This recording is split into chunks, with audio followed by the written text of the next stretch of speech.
Amiche ed amici di Prealpina.it, siamo a San Giorgio Sul Legnano, dove in questo 2022 Epifania è tornata a voler dire Campaccio, una delle più classiche manifestazioni di cross country di tutto il mondo. È tornata a disputarsi il 6 gennaio, come ha sempre fatto dal 1990, a parte lo scorso anno. È stata dunque un'edizione importante, questa 65esima, anche perché festeggiava il traguardo del secolo di vita dell'US Sangiorgese, che è la società che da sempre organizza questa storica manifestazione. Si è tornati ad avere il pubblico, un po' di pubblico, soprattutto nell'area dei prati alla vostra destra, e c'è stato, come detto, un po' di pubblico, tutto comunque molto rispettoso delle regole. Gli organizzatori erano stati chiari nel voler richiedere l'utilizzo delle mascherine e il distanziamento, quindi è andato tutto bene da questo punto di vista. Oltre al pubblico ovviamente ci sono state anche tante gare, oltre 1200 gli atleti che oggi si sono resi protagonisti qui sui prati di San Giorgio Sul Legnano.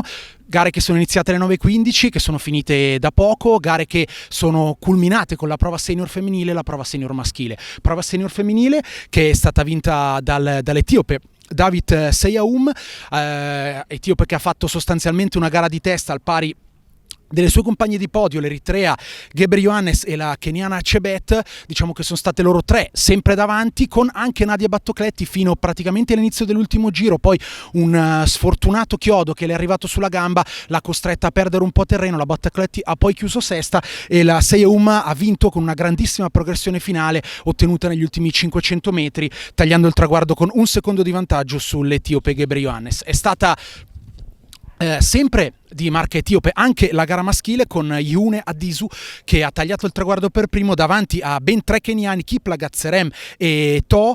È stato diverso però l'andamento, nel senso che gli africani hanno voluto mettere le cose in chiaro sin dall'inizio dell'ultimo giro, staccando tutto il resto della concorrenza, italiani compresi, con Eyob Faniel che è stato il miglior azzurro, arrivato sesto al pari della Battocletti. Diciamo gara diversa perché Yune Adisu sostanzialmente se n'è andato a metà dell'ultimo giro sulla zona delle collinette, ha letteralmente preso il largo, infatti ha vinto in 28 minuti 39 secondi con 5 secondi di vantaggio su Kiplagat e 13 su Serem. Si chiude dunque il Campaccio 2021, si apre indirettamente la porta che ci collega con la Cinque Mulini, in programma il prossimo 30 gennaio.